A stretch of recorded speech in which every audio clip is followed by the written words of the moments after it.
Philippines is not known or believed to possess weapons of mass destruction. Article 2 Section 8 of the Philippine Constitution explicitly forbids the presence of nuclear weapons in the Philippines. The Philippines, as a ratifier to the Biological Weapons Convention, bans all production and import of biological weapons in the country. It also signed the Southeast Asian Nuclear Weapon-Free Zone Treaty, thus promoting a nuclear weapons-free Southeast Asia. Nuclear energy and weapons. The Philippine nuclear program started in 1958 with the creation of the Philippine Atomic Energy Commission under Republic Act 2067.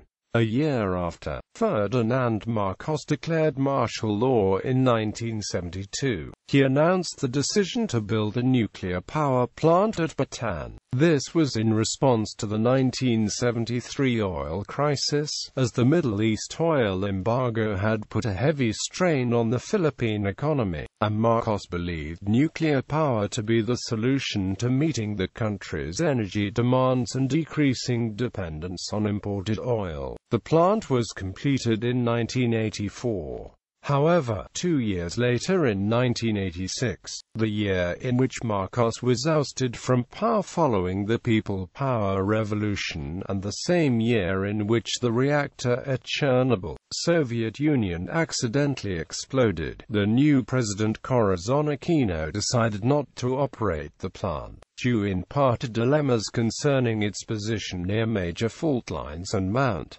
Pinatubo, which erupted in 1992. During the Cold War, specifically at the time of Marcos' regime from 1965 to 1986, American nuclear warheads were secretly stockpiled in the country. The Filipino public never knew of it until much later after the regime, and only Marcos knew of it as he was secretly informed by American military advisors as early as 1966.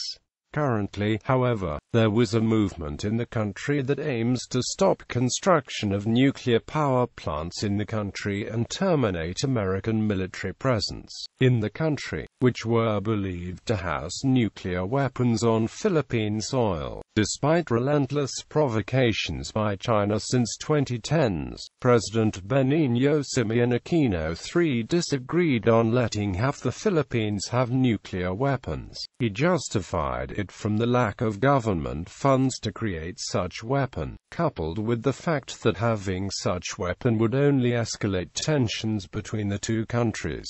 Biological and chemical weapons. Rebels from the Communist New People's Army were accused of using biological weapons against the armed forces of the Philippines in eastern Mindanao, but they refuted such a claim. Philippines signed the Chemical Weapons Convention in 1993.